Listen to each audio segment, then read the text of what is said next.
Olá, pessoal. Hoje é a nossa primeira reunião. Nós teremos uma reunião com exposição e discussão da introdução e o capítulo 1 da Ideia de Deus, do livro Filosofia da Religião, uma introdução de William Rawl, com a apresentação do co-líder e membro do grupo, o Jean de Carvalho. Como a gente já havia discutido previamente, nós fizemos uma divisão interna da apresentação dos capítulos, e a proposta neste semestre é que a gente leia e discuta junto, com a apresentação de algum participante, alguns capítulos selecionados desta obra. Filosofia da Religião, uma introdução, é uma obra que foi escrita por William Rawl, que examina criticamente algumas crenças e conceitos religiosos. E aí é uma obra fundamental para a área da filosofia da religião, discutida em muitos cursos de filosofia da religião em universidades, ou seja, é uma obra já de alguma penetração acadêmica. A gente, por exemplo, utilizou essa obra, alguns capítulos dessa obra, numa disciplina que eu fiz sobre o tema da filosofia da religião na UFMG, e ela foi traduzida em anos recentes agora pela série Fé e Filosofia Cristã da ABC2, uma série que está sendo organizada pelo Davi Bastos, e tanto em apoio a esta série, quanto uma das obras que foi mais votadas na nossa, na nossa enquete de qual obra a gente leria desta série para esse semestre, então a gente resolveu estudá-la, e a gente vai começar então hoje a nossa primeira reunião. Mas antes de começar e a passar a apresentação para o Jean, eu vou fazer uma oração e aí a gente já pode introduzir. Então, vou começar aqui. Senhor, te agradeço por esse dia, agradeço hoje por esta manhã, pelo Senhor nos dar a oportunidade de apresentar e discutir, debater este conteúdo. Que o Senhor esteja conosco, com cada um desses participantes, e agradecemos porque o Senhor nos tem dado a oportunidade de desenvolver um trabalho intelectual na área da filosofia, na área da religião no nosso país. Que o Senhor continue nos permitindo trabalhar com empenho, com disposição e e força e energia para o bem intelectual, o bem acadêmico e o bem da verdade neste país. Nos ilumina nessa tarefa, nessa missão, e que nós tenhamos uma mente criteriosa, uma mente disposta e uma mente aberta para entender, analisar e receber este conteúdo. Em nome de Cristo, amém. Gian, eu já vou passar a palavra para você. Eu vou apresentar aqui o slide. Deixa eu só colocar aqui a apresentação e já te passo a palavra.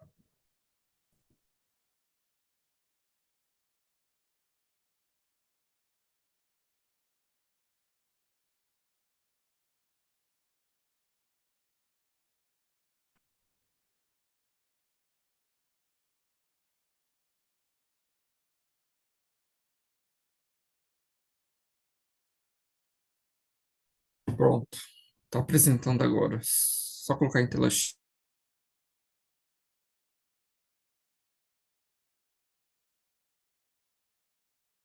Estão me ouvindo? Sim. Eu não sei, acho que a minha conexão ela não está muito boa. Caiu algumas vezes.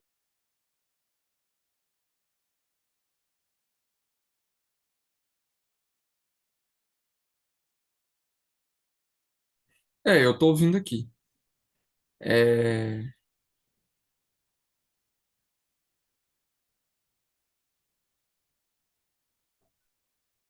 realmente eu acho que a minha conexão tá bem ruim. Eu tô caindo com certa frequência, mas vamos ver como é que porta.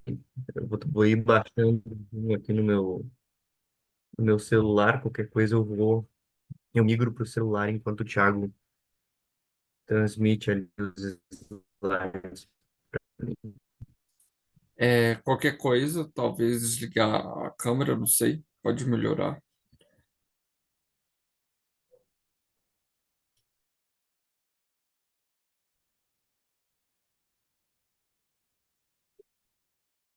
Como? Não ouvi. Eu havia dito que talvez desligar a câmera, não sei se pode, às vezes, ajudar a melhorar.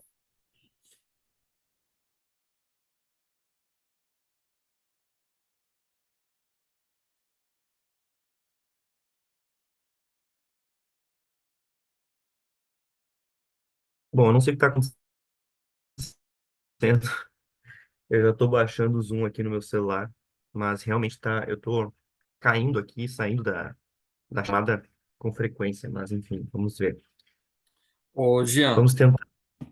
Oi. se você quiser esperar que baixe no celular, aí a gente espera esse processo e aí começa. Aham, não, já tá terminando aqui no celular. Ah, mas enfim, pode ir abrindo o PowerPoint aí, Thiago. Por enquanto a gente só algumas pastas do teu computador, a gente não vê ainda os slides, mas pode abrir a capa ali, que já está sendo instalado aqui o aplicativo do Zoom. Beleza, já está aberto aqui já. Acho que está todo mundo vendo, né? Já está apresentando aí para vocês?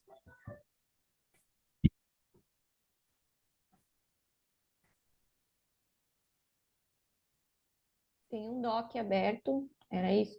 É isso que você quer apresentar? Um Isso, PowerPoint. O doc está isso. aberto. Não, mas é que não está aberto o PowerPoint, está aberto no Docs. Docs. Deixa eu ver aqui. Deixa eu ver se eu apresentei certo. Deve ter apresentado errado. Deixa eu ver aqui.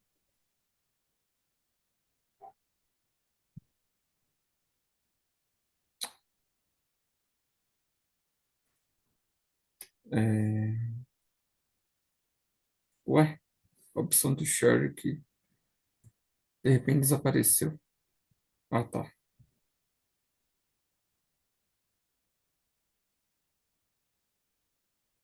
Estou entrando pelo celular agora. Agora foi? Foi. Peraí, deixa eu só te permitir aqui. Admitir. Pronto. Agora foi.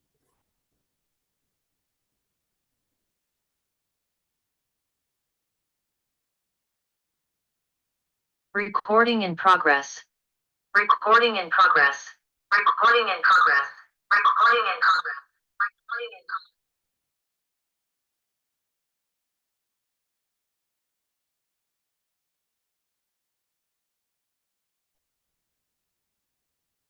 Agora estou pelo celular. Me ouvem?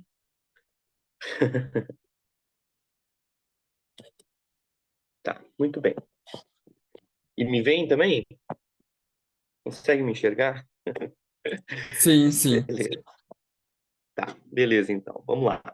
Gente, então eu sou o Jean, ah, sou professor de filosofia aí, um dos membros do grupo, já há bastante tempo. Estava um pouco sumido por questão de agenda, até porque também a gente, em muitos momentos, deu conflito de agenda com o encontro aqui do grupo de filosofia com o grupo local, que eu faço parte aqui na Unicinos, no Rio Grande do Sul, portanto sou gaúcho.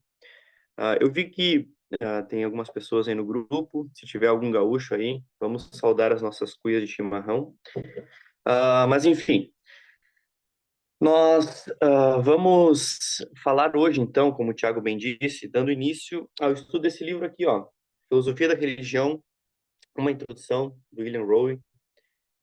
E como ele disse, já é um livro que tem se tornado uma boa porta de entrada ao mundo da filosofia da religião. É um livro que ele condensa várias das principais ideias e problemas tratados em filosofia da religião. E, como o próprio título diz, é uma introdução. Então, é um panorama geral desses principais tópicos, né? Não leia o livro achando que vai ser um grande aprofundamento em cada tópico. Não, um desenvolvimento panorâmico conceitual. Então, ele está definindo os conceitos e os principais pontos de cada tópico. Mas é um excelente livro, é um excelente livro mesmo. Nesse primeiro encontro, nós vamos ver, então, o primeiro capítulo, que é o capítulo chamado A Ideia de Deus, né? Onde ele vai traçar, então, o que é aquilo que nós chamamos de teísmo, certo? O que a tradição cristã chama por teísmo? Então, ele vai falar da ideia de Deus e, especificamente, sobre os atributos de Deus naquilo, então, que conclui-se ser o teísmo. Pode passar para o próximo slide, por favor? No seguinte slide, então, dando considerações prévias aqui ao que a gente está estudando, ao livro, na introdução mesmo, ele vai dar algumas ressalvas e eu apontei aquelas que eu julguei mais importantes aqui, é que ele vai dar uma definição de filosofia da religião. Em um primeiro momento, ele se propõe a explicar o que não é, porque há um conflito, ou melhor dizendo, há uma dificuldade de algumas pessoas de definir o que é filosofia da religião, muito por confundir, em algum sentido, com outras coisas. Então, ele vai falar o que não é a filosofia da religião, primeiramente, para depois falar o que é. Então, o que não é filosofia da religião? Filosofia da religião não é a história da religião, certo? Não é do aparato da filosofia da religião fazer um descritivo histórico sobre o que é tal religião em comparação com outras. Não é essa a proposta da filosofia da religião, né? O Mircea Eliade, quando vai falar da história das religiões, ele não está fazendo filosofia da religião, por exemplo. Então, não dá para confundir filosofia da religião com esse descritivo histórico dessas religiões. Filosofia da religião também não é teologia. E isso é importante dizer, porque algumas pessoas que realmente confundem. Ou pelo menos confundem filosofia da religião com teologia filosófica, né? Mas qual é a principal distinção? É porque teologia, ela está dentro da religião, né? E dentro como esse termo mesmo, e implica que a proposta teológica e enfim, as teorias teológicas, elas são realizadas a partir da própria revelação, ou seja, dentro dos próprios paradigmas da religião. Então, a filosofia não. A filosofia ela vai estar sob um ponto de vista externo, como eu vou dizer a seguir ali. Mas então, não é história da religião, não é teologia filosófica, a filosofia da religião é uma outra coisa. O que ela é? Então, William Rowe vai dar a definição de que ela é um exame crítico de crenças e conceitos religiosos básicos, né? E é importante perceber que esse termo crítico, porque hoje a gente tem muitas definições de ser crítico, né? Uma situação crítica é uma situação problemática, ou então, né, o pensamento crítico das pessoas, a gente acha que são aquelas pessoas que problematizam tudo, mas quando ele fala de exame crítico de crenças e conceitos religiosos básicos, ele está falando de examinar as razões das crenças, ok? E quando ele fala de examinar as razões das crenças, é o aparato racional, ou seja, é racionalmente justificada essa crença ou não? Como, por exemplo, o fato do cristianismo afirmar que o seu Deus é onipotente. Quando a filosofia da religião faz um exame crítico, ela examina, então, se é racionalmente justificado esse tipo de crença, certo? E como eu disse, então, a filosofia da religião, ela exerce essas críticas sob o ponto de vista externo, ou seja, de fora da religião. Ela não está preocupada com os dogmas que a religião impõe, ela não leva em consideração, ela pode levar como uma questão de pesquisa, de dados, mas ela não leva a revelação, por exemplo, como pauta principal nas suas deliberações. Por quê? Porque ela está sob um ponto de vista externo. Ela julga a partir daquilo que lhe é devido, que é a razão. Então, a filosofia da religião vai fazer um exame dessas crenças básicas a partir da razão, e não a partir de revelação, fé ou coisas do tipo, apesar de que essas podem estar no meio da muvuca toda. Certo? Muito bem. Vamos então ao próximo slide, Thiago, por favor, que é onde ele inicia o capítulo 1, a ideia de Deus, falando de uma historinha sobre o bispo John Robinson, que ele escreveu um artigo em 1963, Honest of God, onde ele questiona o conceito ortodoxo de Deus, né? E ele vai falar que essa ideia tradicional que nós temos sobre Deus, ela é irrelevante para os tempos modernos. Ou seja, a ideia teísta, e é isso que ele está criticando, que é a concepção dos teólogos tradicionais, né? O Deus dos teólogos tradicionais, como ele vai dizer nesse artigo aí, ela é uma concepção de um Deus lá fora, de um Deus que é distante, de um Deus que é separado da realidade, e, enfim, isso acaba prejudicando a nossa experiência com Deus, porque os tempos modernos exigem um Deus extremamente íntimo, né, ligado às questões existenciais, às questões sociais emergentes dos tempos modernos. E a gente vai entender por que ele tem esse tipo de abordagem no segundo ponto, onde a gente percebe que as suas principais influências foram o Paul Tillich e o Rudolf Bultmann. Então, enfim, são teólogos que eu inclusive, gosto de ler, assim, são interessantes, mas são teólogos que com certeza, assim, eles têm as suas peculiaridades, né? E eles fogem um pouco daquilo que a gente chama de ortodoxia, porque eles não essa ênfase numa concepção de Deus, ou até mesmo numa concepção do papel da fé cristã e da religião, a partir de filosofias da existência e da sociedade. Então, eu até cuidei para não colocar existencialismo ali, porque não é sobre isso necessariamente. Mas eles estão inseridos num contexto histórico alemão do início do século XX, fortemente influenciado pelas filosofias da existência, certo? Que vai culminar lá em Heidegger depois, né? E o Paul Tillich, ele tem uma tal influência que, se eu não me engano, ele foi orientador de doutorado do Adorno, né? Então, assim, teólogos que tinham relevância também no meio filosófico continental, a partir desse contexto filosófico existencial e social muito emergente, certo? Então, quando o bispo John Robinson fala que esse Deus dos teólogos tradicionais é irrelevante para os tempos modernos, ele tá com esse tipo de pensamento, né? Bom, nós vivemos numa era psicológica, né, da existência, e esse Deus que é um Deus lá fora, ele se torna muito a parte das pessoas, né? E não contempla aquilo que as pessoas tanto procuram, que é o sentido, né? Um sentido para a vida. E também é um Deus que, justamente por estar à parte, estar lá fora, não contempla as problemáticas sociais, políticas.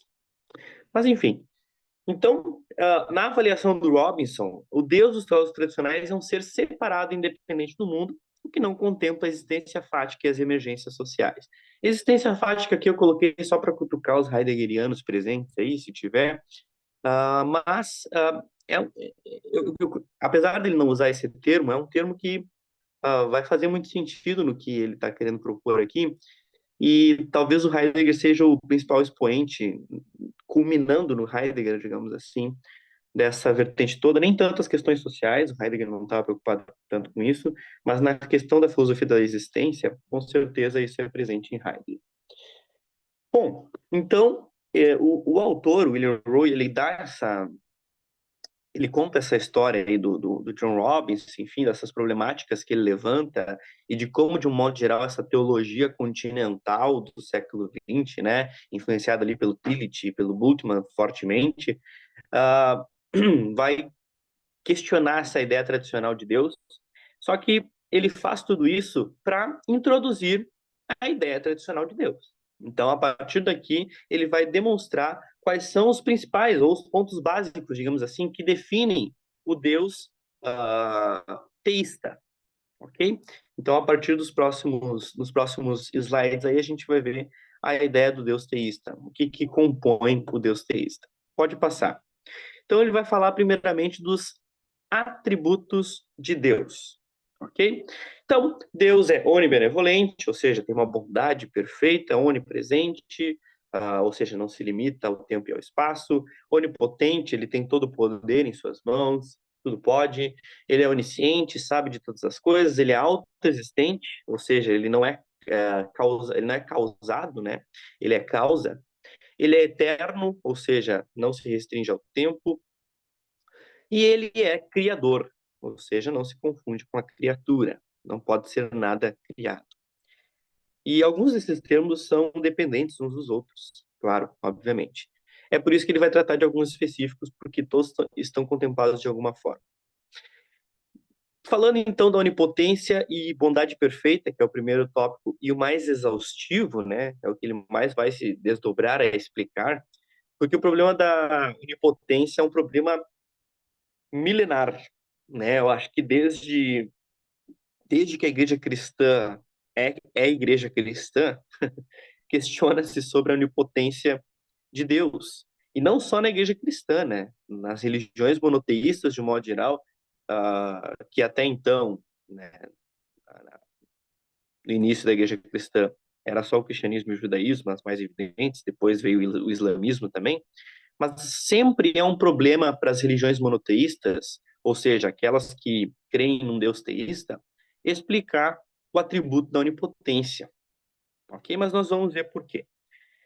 Gente, só para deixar claro, vocês podem interromper, ok? Se alguma questão surgir no meio da apresentação, eu não me importo, tá? Pode falar aí, porque se deixar eu fico falando mesmo. Mas pode me interromper, por favor. Existe, então, a definição tomista de onipotência. E ele vai falar, então, que São Tomás de Aquino vai falar que ser onipotente é ser capaz de realizar todas as coisas possíveis. Até porque está implícito em poder algo fazer o que é possível. Né? É a mesma etimologia, inclusive. Só que existem dois tipos de possibilidade que Tomás de Aquino, então, levanta. Né? Existem dois tipos de coisas que são possíveis. A primeira é a relativa, né? Algo que pode ser feito por um ou alguns seres, né? Como o exemplo de voar, né? Então, eu não posso dizer que é possível aos humanos voar. Então, os humanos, eles não têm o poder de voar porque não faz parte daquilo que é possível. Agora, eu falar isso para uma pomba não é um problema, porque está dentro das possibilidades da pomba ela voar. Então, essa é a possibilidade relativa. Mas existe também a possibilidade absoluta, que é tudo que não for uma contradição em termos. Ok? Então, por exemplo, em nenhuma circunstância, absolutamente, não é possível ser solteiro ou casado. Ao menos não simultaneamente. Certo? Então, todo solteiro necessariamente não é um casado. Todo casado necessariamente não é um solteiro. E quando se diz que Deus é onipotente, significa que ele pode fazer qualquer coisa que não envolva uma contradição em termos. Ok? A gente vai compreender melhor isso nos próximos slides. Pode passar, Tiago. Então, nós vamos concentrar um bom tempo nesse tópico da onipotência e da bondade, porque é realmente mais exaustivo no livro, tá? Mas vamos lá. Então, falar que Deus ele pode fazer qualquer coisa que não envolva uma contradição em termos? Sim, Mateus, com certeza. É o princípio da contradição de Aristóteles, sem dúvida nenhuma. Quando eu li, eu também percebi isso. Inclusive, a gente vai citar o Boécio citando Aristóteles. Vamos chegar lá. Então, quando ele diz que esse Deus onipotente significa que ele está restringido a fazer aquilo que não envolve contradição em termos. Então, isso significa declarar que Deus não pode tudo? E, em certo sentido, é sim. Ok? Mas isso não é limitá-lo. E a onipotência não diz respeito a poder fazer tudo, mas fazer tudo que é possível. Ok? Deus não pode tornar uma coisa redonda e quadrada ao mesmo tempo, né? Ou ele não pode definir um triângulo como uma figura geométrica com 4 lados. Porque absolutamente um triângulo, necessariamente, possui 3 lados. Certo? Então, não é possível, o não possível não está naquilo que define poder. Entende? O que eu quero dizer é o seguinte para vocês, ó, não é uma questão de ser maior ou menor em poder, não é que Deus se enfraquece em poder quando a gente diz que ele não pode fazer aquilo que envolve uma contradição em termos, mas é que o gênero poder, ele é, por definição, aquilo que é possível fazer. Entende o que eu estou querendo dizer? Poder fazer algo é algo que é possível. Então, se algo não é possível por definição, como um triângulo ter 4 lados, não tem como Deus fazer isso possível. Entende? Muito bem. E aí eu tenho aqui uma explicação, uma citação do próprio Tomás de Aquino, que acho que explica bem, muito melhor que eu, obviamente, que diz o seguinte: tudo o que implica contradição entra no escopo da onipotência divina, porque não pode ter o aspecto de possibilidade. Portanto, é mais apropriado dizer que tais coisas não podem ser feitas do que dizer que Deus não pode fazê-las. Essa é a questão. Certas coisas não podem ser feitas. E isso não está dentro do aspecto de possibilidade. Portanto, não faz sentido a gente dizer que Deus não pode fazer certas coisas. A ordem dos fatores aqui afeta o resultado, né? Então, o correto é dizer que certas coisas não podem ser feitas por não estarem no aspecto da possibilidade. E Deus não tem nada a ver com isso, entende? Porque não faz parte de uma preocupação da onipotência fazer aquilo que não pode ser feito, porque é uma contradição. Certo? Bom, alguns podem questionar isso, né? Mas, enfim, se eu disser para vocês que isso é um consenso entre os teólogos tradicionais, talvez ajude vocês a compreender melhor essa questão. Qual a relação entre onipotência e onibenevolência, né? Essa bondade perfeita? Porque surge a pergunta, então, Deus pode fazer o mal? Por que essa pergunta ela é relevante entre... Tiago, pode passar o slide, desculpa, esqueci de dizer. Isso, vamos lá. Bom, então, qual a relação entre onipotência e onibenevolência, né? Essa pergunta, Deus pode fazer o mal? Ela vem à tona nesse contexto de relação ou de tentar explicar onipotência e onibenevolência, porque se Deus pode tudo, né, então ele pode realizar o mal. Por que essa pergunta é uma pergunta relevante? Porque, logicamente falando, não existe uma contradição em termos, nos termos aristotélicos que a gente falou aqui agora há pouco, né? Não é necessariamente uma contradição lógica Deus poder destruir a si mesmo, por exemplo, né? E aí vem-se a discussão, então. Bom, então quer dizer que Deus pode fazer o mal? E alguns dizem, né? Mas é minoria, de que Deus pode sim fazer o mal, mas ele não faz por ser bom. Está dentro do escopo da possibilidade, mas Deus não faz. Só que isso é inconsistente ou contrário à natureza de Deus. Ok? O que essa resposta de que Deus pode fazer o mal, mas não faz por ser bom, ignora, é que, ao declarar a possibilidade de Deus realizar o mal, a gente está atribuindo o poder de deixar de ter outro atributo, que é a sua bondade perfeita. Certo? Ou seja, é da natureza de Deus ser perfeitamente e supremamente bom. Então, quando a gente fala que Deus pode fazer o mal, mas não faz por ser bom, e se encaixa naquilo que nós estávamos falando antes, de ser uma contradição em termos. Porque assim como a natureza do triângulo assim como é contra a natureza do triângulo ter 4 lados, é contra a natureza de Deus ser bom e praticar o mal. Consequentemente, isso está fora do aspecto de possibilidade, daquilo que é possível. Portanto, Deus não pode fazer o mal porque vai contra aquilo que é possível, levando em consideração a sua natureza perfeitamente boa. Muito bem. Indo então para o próximo slide, dando aqui um pequeno adendo a essa definição tradicional, então, que é o que ele faz. Então, a gente pode definir o conceito de Deus ou da onipotência, que é Deus pode fazer qualquer coisa que seja uma possibilidade absoluta e que não seja inconsistente com nenhum de seus atributos básicos. Né? Até porque, se ele fizer alguma coisa inconsistente, algo contra os seus atributos básicos, ele está negando a primeira proposição. Qual é a primeira proposição? Deus pode fazer qualquer coisa que seja uma possibilidade absoluta. Não é uma possibilidade absoluta fazer o mal, porque Deus é, por natureza, bom. A bondade é o que define Deus. Assim como o triângulo possuir 3 lados é o que define o triângulo, a bondade é um dos atributos que define Deus. Então, eu estou saindo do escopo da possibilidade a partir do momento que eu digo que Deus pode fazer o mal, por exemplo. Certo?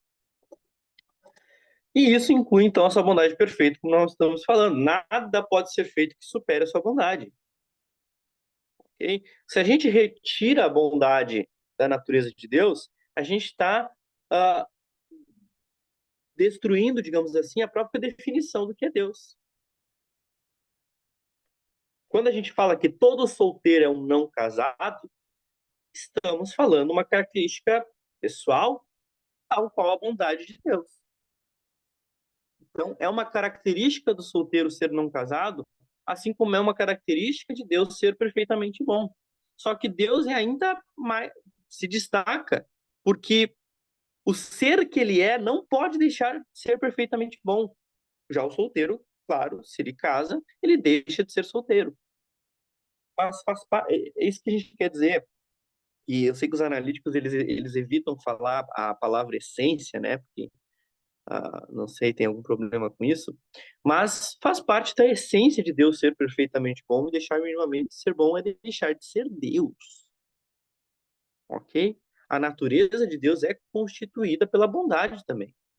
Logo, se algum resquício de bondade é retirado, Deus deixa de ser Deus.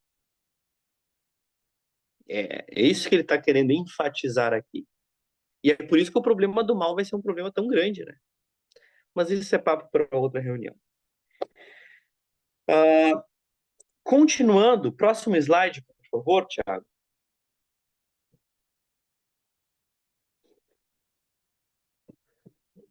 O que é ser perfeitamente bom, então? E ele vai falar que é ter bondade moral. E, claro, em perspectiva também é a bondade não moral, né?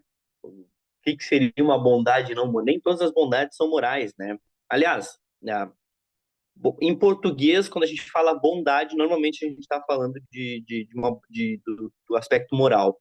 Mas em inglês, o goodness não é assim que funciona, né? E em português mesmo, quando a gente fala que algo é bom, nem sempre a gente está falando do aspecto moral.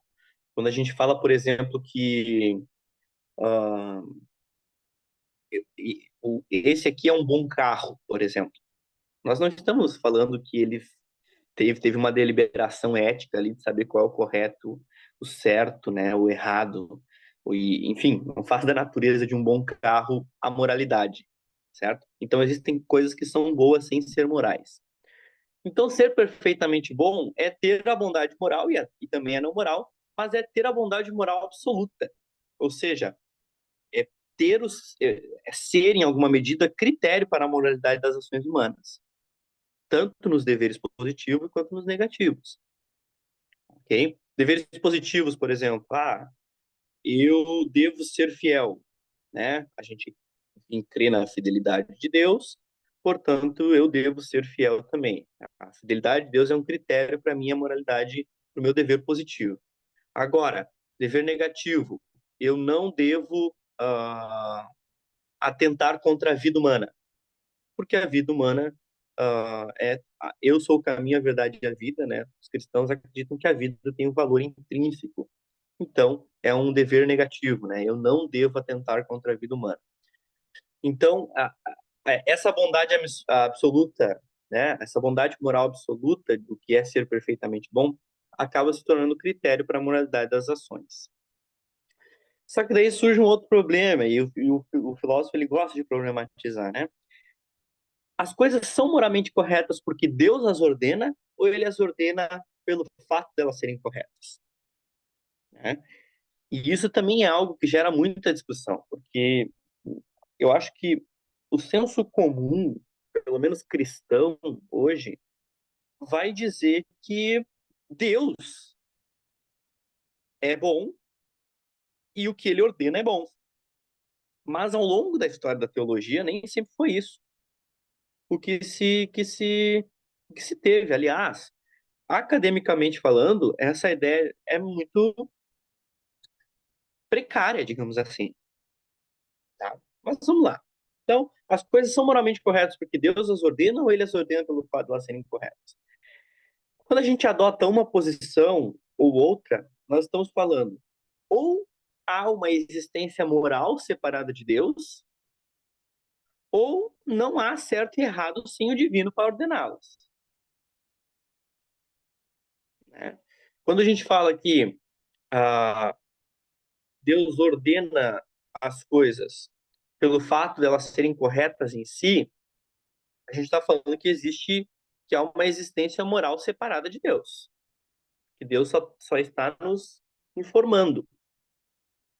Mas quando a gente fala que as coisas são moralmente corretas porque Deus as ordena, não há certo e errado sem o divino para ordená-las. Então, o certo e errado é uma criação divina. Ok?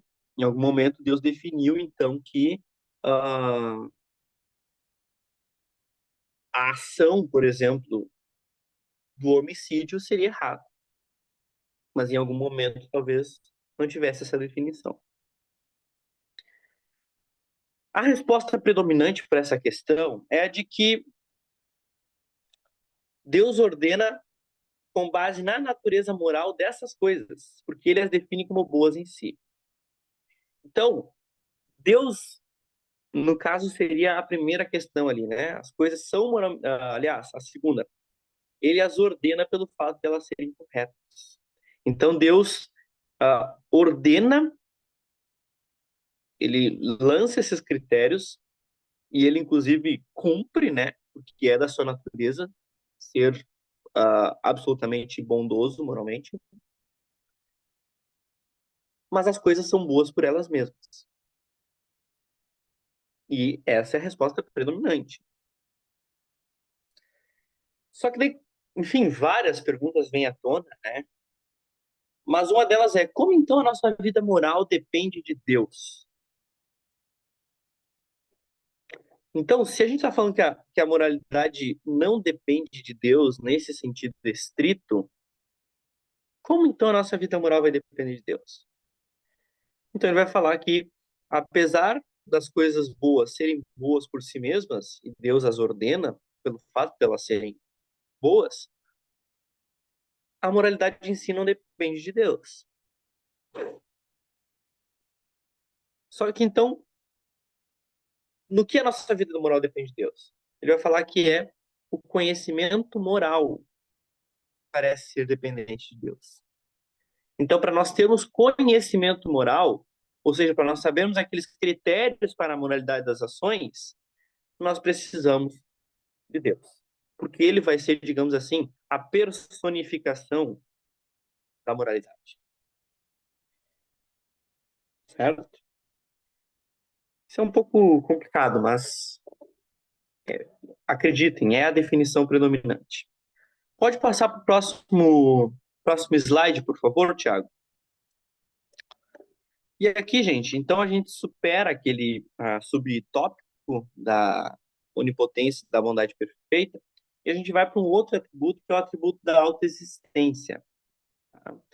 E essa doutrina da autoexistência, ela começou lá com Santo Anselmo, pelo menos foi atribuída a Santo Anselmo, e eu percebi, lendo aqui, que existe uma aparente, eu não tenho certeza, mas eu tenho convicção, tá? Porque a cronologia bate bastante. Uma aparente inspiração nas teorias das causas que o Aristóteles sistematizou. Isso não está no livro, tá? Foi um acerto meu aqui, um acréscimo meu. Por que que eu digo isso? Porque o Anselmo, se eu não me engano, ele é do século XI, né? E as obras de Aristóteles, elas foram redescobertas ali pelos árabes, né? O Avicena, Averroes, um século antes, se não me engano, século X, final do século IX, século X. Então é bem possível que Anselmo e boa parte dos sacerdotes da época já tivessem pelo menos algum acesso às obras do Aristóteles.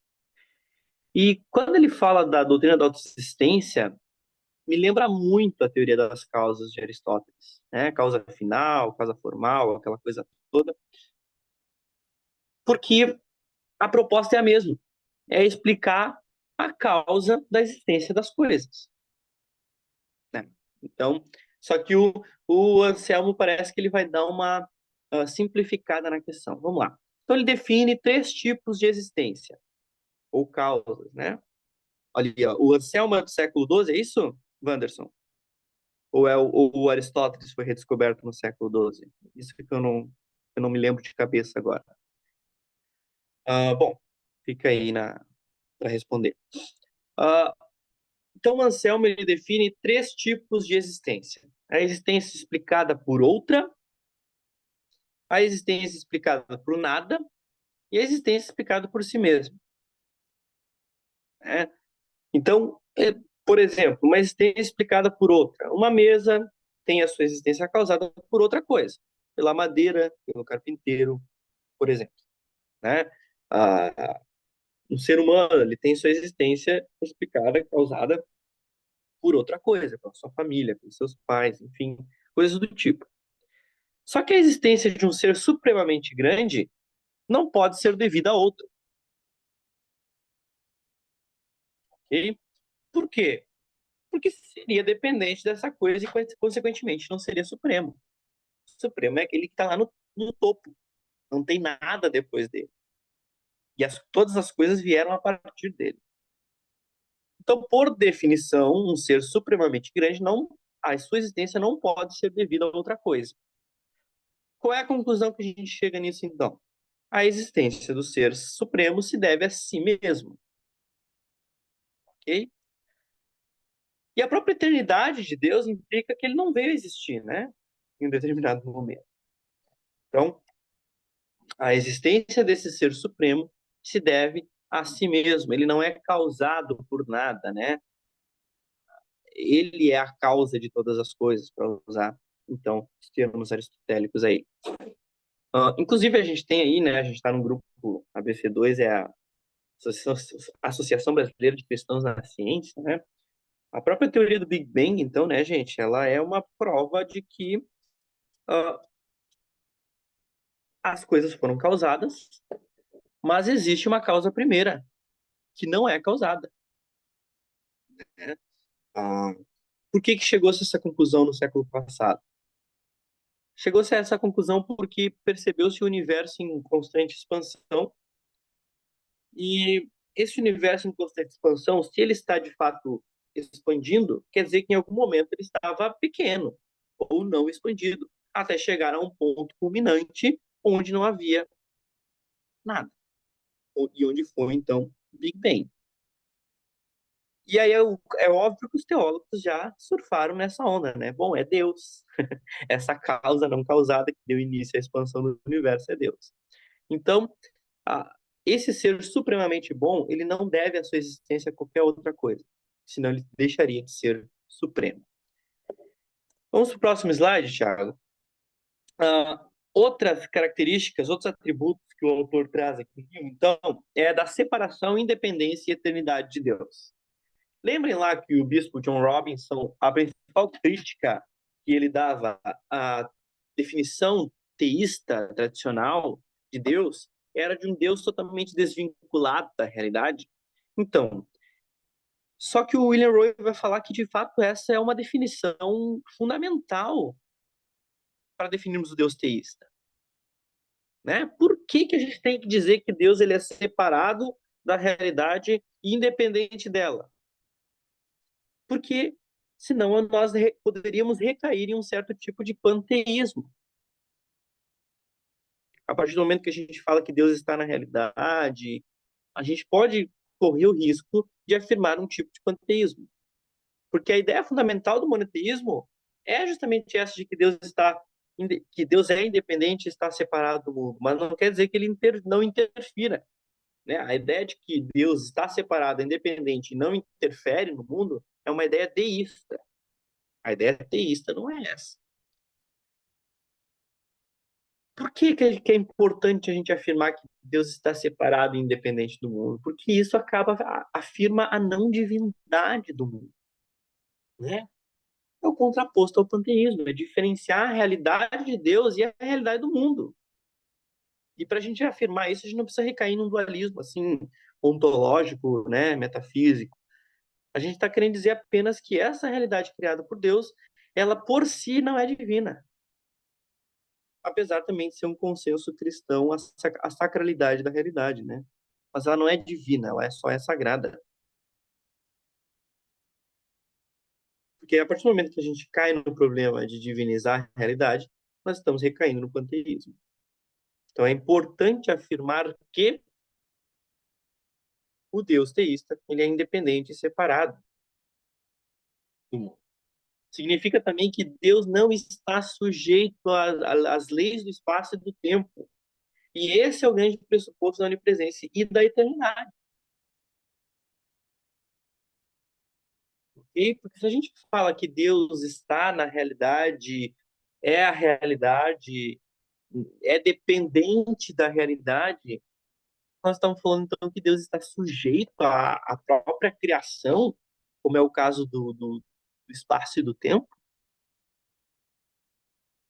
Inclusive, a gente tira, então, o principal pressuposto da sua característica, que é ser eterno. Porque se ele está na realidade e é dependente dela, então como é que ele pode ser eterno, se ele está sujeito aqui ao espaço e ao tempo? Portanto, Deus estar separado e ser independente da realidade é o grande pressuposto da eternidade, porque é o que o faz não estar sujeito às leis do espaço e do tempo. Chegamos, então, à questão da eternidade, e há dois sentidos de eterno, então. Duas definições teológicas ao longo da história que precisam ser analisadas pela filosofia. A primeira foi de que a concepção de eterno é uma existência temporal interminável para ambos os lados.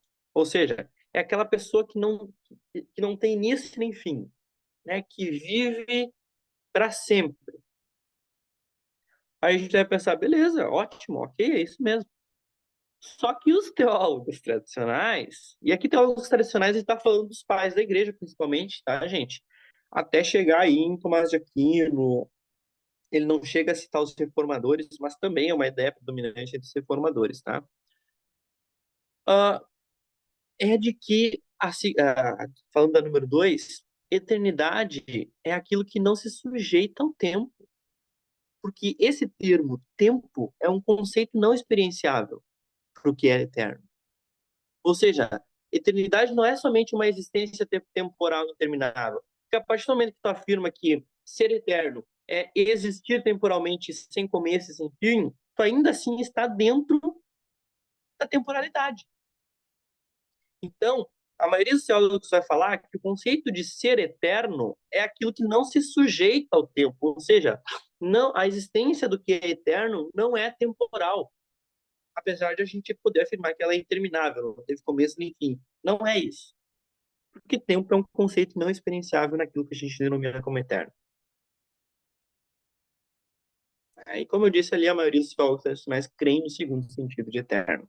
Então, quando a gente fala que Deus é eterno, a gente está falando que ele não se sujeita ao tempo. Não é um conceito que ele experimenta, não é algo experimentado por Deus. Claro que a gente vai ver, então, o maior dos mistérios, que é o Deus encarnar e se sujeitar às leis do espaço e do tempo na pessoa de Jesus Cristo. Mas, por definição, um ser eterno é aquele que não se sujeita à temporalidade.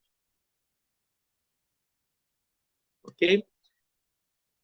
Vamos para o próximo, Tiago. Por favor, já estou terminando, tá, gente? É um capítulo bem inicial, introdutório. E aqui chega, então, a citação do Boécio, que eu tinha falado antes, sobre essa questão da eternidade. Ele fala um pouco de Aristóteles aqui, né?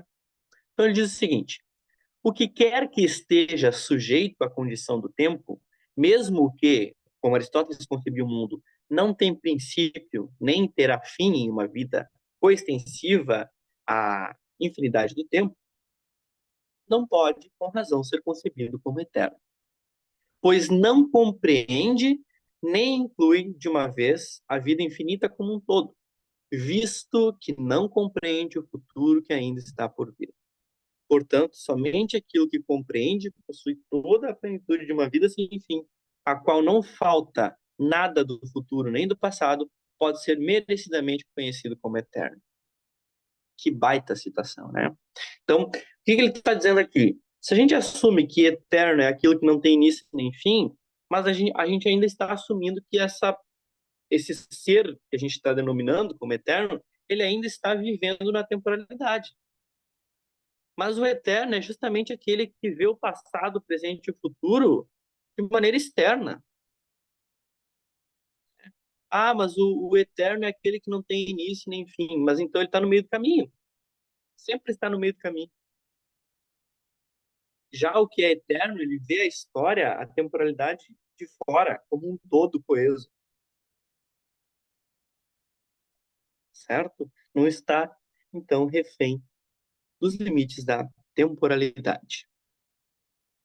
Portanto, somente aquilo que compreende e possui toda a plenitude de uma vida sem fim, a qual não falta nada do futuro nem do passado, pode ser merecidamente conhecido como eterno. Portanto, chegamos a algumas conclusões. Pode passar para o próximo slide, Tiago, por favor. Bom, aqui até então nós examinamos então algumas características básicas que caracterizam a ideia de Deus tradicional ao longo da história, definida pelos principais teólogos. Essa concepção tradicional, então, ela é chamada de teísmo. Mas quando a gente fala de teísmo, então, teísmo é o conceito pelo qual outras concepções sobre Deus vão dizer respeito. Então, por causa do teísmo, existe o ateísmo, existe o politeísmo, existe o panteísmo, existe o enoteísmo e existe também o agnóstico. Mas é a partir da definição de teísmo que essas outras vão se definir também, em contradição, em adaptação, alguma coisa do tipo. Bom, então o ateísta, nesse sentido de teísmo que a gente tem aqui, é aquele que justamente acredita que o Deus teísta não existe. Por definição, o ateísta é isso. Ele não acredita que o Deus teísta não existe.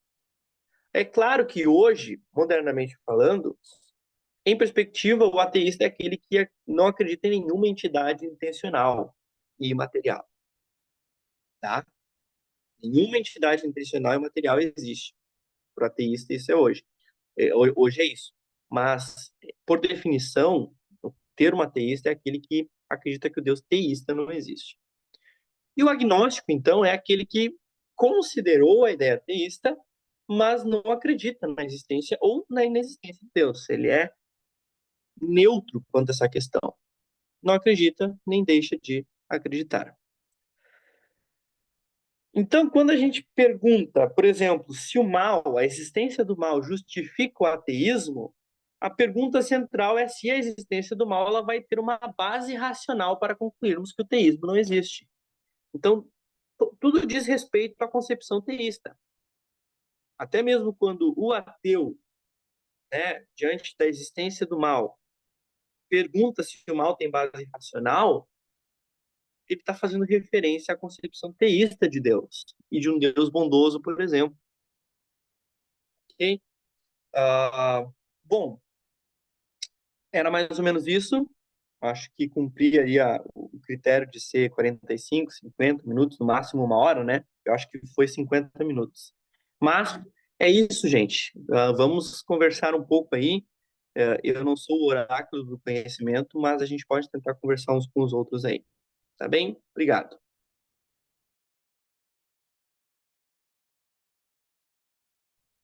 Oi, bom dia. Eu estava entendendo que a reunião era às 9. Começou às 9. Mas ele falou que ele falou os 45, 50 minutos, agora já são 10? Isso, 10h10 agora. 10. Uai, então meu telefone tá errado. Meu celular e meu computador estão marcando 9h13. Que Ah, loucura. Não, tá 1 hora errado, então. Será que aconteceu, gente? Eu não mudei nada. peraí. Que loucura. Tá bom. Desculpa então, gente. Eu queria ter chegado na hora. Imagina. Tô tentando conectar de novo o fone aqui que eu tava ouvindo no alto-falante.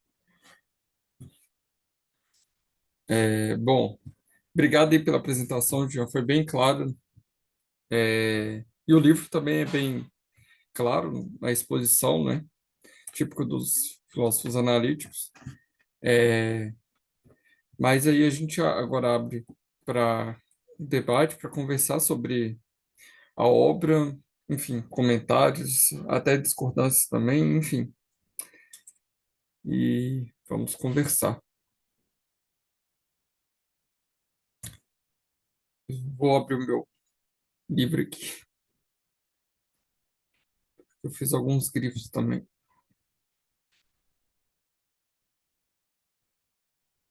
Meu amigo Luiz Fernando tá aí. Um abraço, Luiz, meu querido. A Dani fez uma pergunta, eu queria entender mais sobre o conceito de teísta. O que exatamente, né? Toda a explicação, toda a apresentação foi sobre isso. Ah, mas, enfim, a definição teísta é essa definição de que existe um Deus que é criador. É aquele primeiro slide lá, né? O segundo, aliás, o slide número 4, que diz: ele é onibenevolente, onipresente, onipotente, onisciente, autoexistente, eterno e criador. Definição teísta é isso. Por quê? Porque essa definição implica que esse Deus, ele, primeiramente, ele é único, porque se ele é criador, ele não é criado, portanto, não há outros seres antes dele. E também é a definição de que ele tem determinados tipos de atributos que o fazem Deus por definição, ok? Então, a ideia teísta de Deus é essa ideia de que desse Deus que tem todo o poder, está em todos os lugares, conhece todas as coisas, é perfeitamente bom, não é causado, é causa de todas as coisas e é eterno, ok? Então, essa é a ideia teísta de Deus. E é um Deus que não se mistura com a realidade. Ele é um Deus que decreta a realidade. Ok? Porque um Deus que se mistura com a realidade, ou seja, que apregou a divindade à realidade, não é o teísmo, é o panteísmo. O politeísmo é a ideia de que existem vários deuses. E nem todos esses vários deuses contemplam esses atributos fundamentais. O deísmo, Dani, é isso que eu vou dizer agora, é a ideia de que existe uma divindade, que é até possível que ela tenha criado a realidade, mas ela não interfere na realidade. Ou seja, é o sentido mais radical da separação e independência. Ok? Quando a gente fala que o nosso Deus teísta ele é separado e independente da realidade, não quer dizer que ele não interfere nela, só quer dizer que ele não se mistura, que ele não faz parte da natureza da criação. E isso é um mistério em Jesus Cristo, né? Mas enfim. Uh, mas essa é a definição teísta, tá? Existe o enoteísmo também, por exemplo, que acredita no seu Deus, mas acredita que os deuses das outras religiões também podem ser levados em consideração. O ateísmo, então, é a negação da existência de Deus. O agnosticismo, ele considera a existência de Deus, mas não deixa de acreditar, acredita e não deixa de acreditar. Enfim, é neutro, digamos assim. Mas é essa a definição do Deus teísta. É um Deus que possui esses atributos fundamentais, atributos básicos, mas o principal é que culminam numa única ideia de Deus, né? E um Deus que não é causa, aliás, que não é causado, mas sim é causa de todas as coisas. Eu até enviei a própria definição que o livro traz sobre teísmo. Tem mais algumas perguntas aqui, peraí. Acho que tinha até uma anterior aqui. Ah, tá. E qual a definição de deísmo? Eu respondi, né? Essa Deísmo, eu agora respondi. com D. Você Não, pois respondeu? é, Ah, tá. respondi, né? Que É o o que eu tô... deísmo é a ideia de um Deus que não interfere na realidade, né? É a ideia mais extrema de separação e independência. E É, bom, antes de responder o Pedro ali, só continuando na Dani, porque era ela que estava falando, os deuses gregos eram a cultura helênica era politeísta, certo? Muitos deuses, ok? Ah, o Pedro, qual a relação da obra com o pensamento de Plantinga? Me pareceu bem próximo do que li no Deus, a Liberdade e o Mal. Sim, o Plantinga, gente, está no centro aqui das discussões em filosofia da religião, principalmente contemporâneas, né? E essas definições que o William Rowe dá são muito influenciadas pelo Plantinga. Isso eu percebi lendo também. Inclusive a concepção de Deus como perfeitamente bom, não podendo realizar o mal, que é o que o Plantinga vai defender justamente nesse livro. E o Plantinga, então, faz uma defesa da liberdade como a justificativa do mal existir, né? Mas, enfim, eu também não sou um especialista em Plantinga aí. Bom seria se tivesse o pessoal lá que é especialista aí, né? O Gesiel, o Davi mesmo, enfim. Mas é boa consideração. Realmente o Plantinga tem muita influência aqui em tudo que foi dito, principalmente no tocante à bondade de Deus. O fato de Deus ser bom faz dele impossível de praticar o mal. Que não faz parte do escopo da possibilidade de um Deus bom praticar o mal.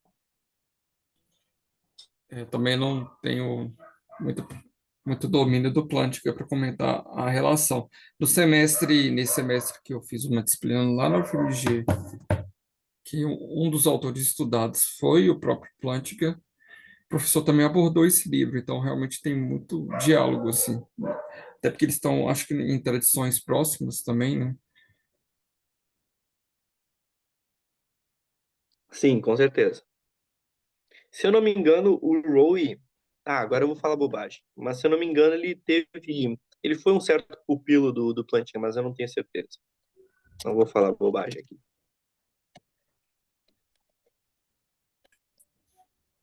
Deixa eu ver se tem mais algum comentário.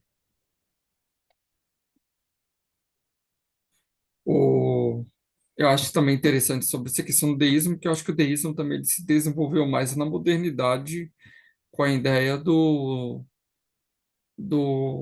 do relojoeiro mecânico, né? É É, verdade. Uhum, do, é verdade. Existe uma ascensão do secularismo no século XIX ali, depois das obras do Feuerbach, do Schleiermacher, né? Esses caras aí, que vão culminar na ideia de um Deus impessoal, né? Porque quando a gente fala que Deus é separado e independente da realidade, a gente não está dizendo que ele é impessoal. Muito pelo contrário.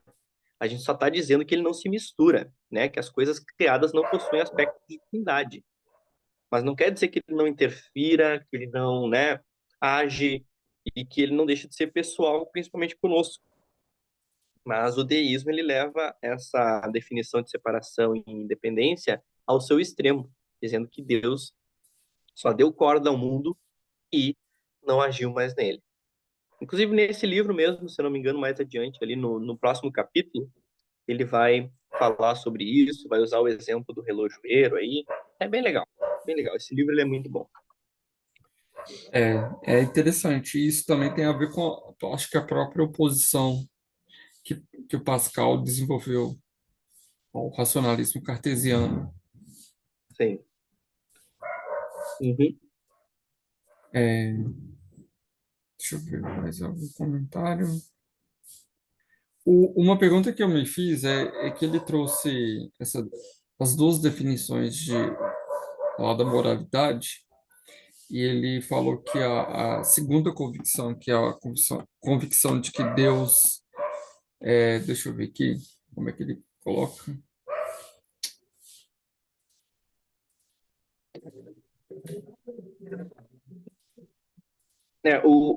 Falei bobagem antes, o William Rowe não foi, de alguma forma, influenciado pelo Plantinga, apesar de eles terem se encontrado algumas vezes, mas eles têm um ano de diferença, então, né, eles são colegas, não são mestre e pupilo, digamos assim, né? São colegas. Deixa eu ver aqui. É a parte, se algo que é correto, bom, moralmente correto, é isso devido a Deus, ou se Deus define algo que é correto, que aquilo é correto. E essa seria essa segunda definição, que você disse que é mais convencional academicamente, mas ela foi Uhum. convencional na teologia tradicional, que não me parece assim. Sim, deixa eu ver aqui aonde que ele diz isso especificamente. Eu te digo. Ele até cita os teólogos que falam disso. Onde é que tá? Acho que Estou procurando aqui também.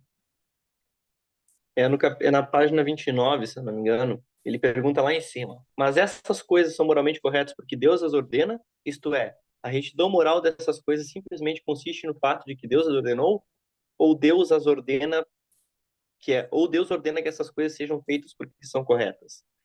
E, enfim, ele vai dar ali justamente esses dois pontos que eu trouxe ali para vocês. E deixa eu ver onde é que ele diz que os tipos de. Aqui, ó.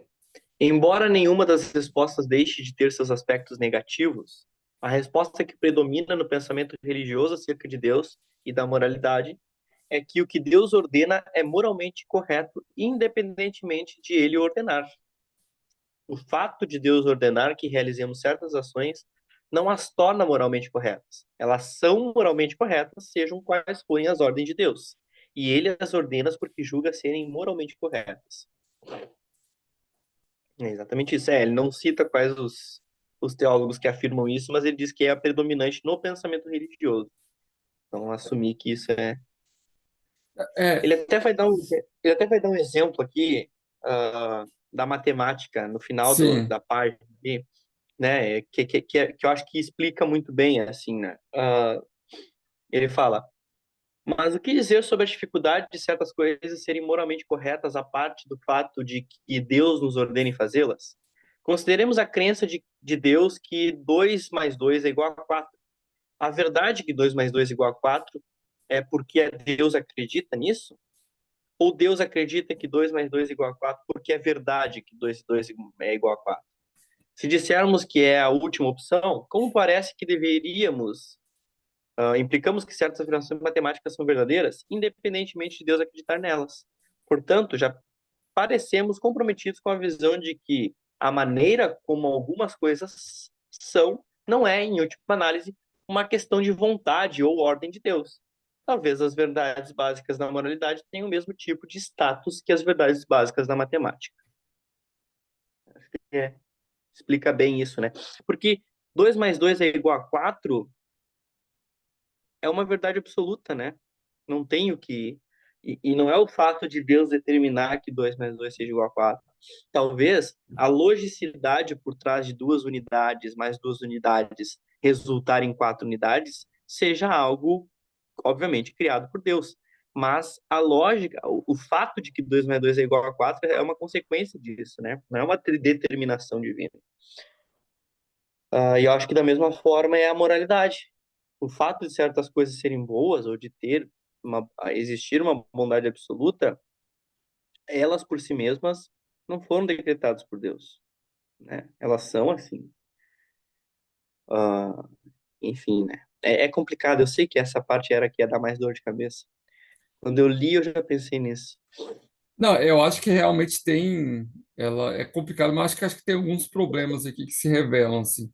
É porque nessa Claro. parte eu perguntei assim do sobre isso porque me pareceu que primeiro essa primeira definição ela é mais predominante religiosa no contexto religioso e a segunda definição eu fiquei com essa sensação de que ele falou que é mais predominante no meio acadêmico ou da discussão do conceito. Eu fiquei com essa impressão. Eu estou tentando encontrar o trecho exatamente que ele fala, mas ainda não encontrei.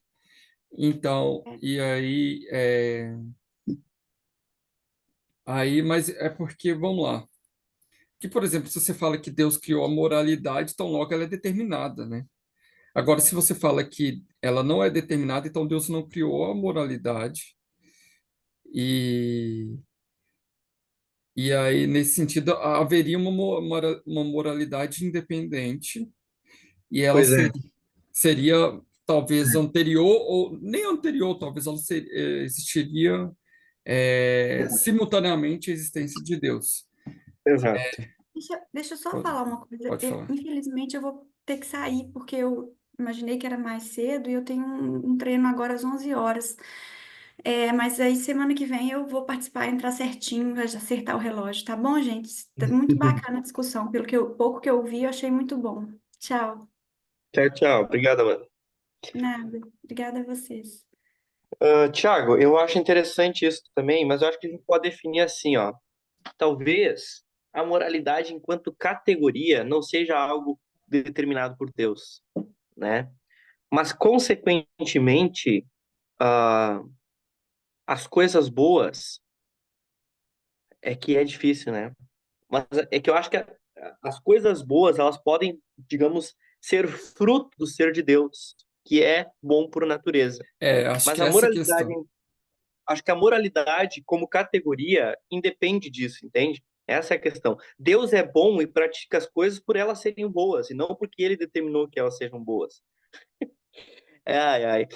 Enfim, Mas, é complicado, eu sei que é. Quando eu li, não, eu sabia que essa questão ia ser a mais não, complicada. eu achei que foi um tópico interessante para trazer um debate, que na hora que eu li, eu falei, não, isso aqui eu vou acabar retomando para trazer algum debate sobre isso. Mas é porque, por exemplo, aí ele comenta uma certa parte, porque eu acho que ele trouxe essa tese, e aí ele deriva outra aqui, que eu acho que é justamente uma espécie de conclusão dela, que é, talvez se essa for a definição de que qual é a determinação do papel de Deus em relação à moralidade, e como o ser humano pode se tornar dependente de Deus em relação a isso.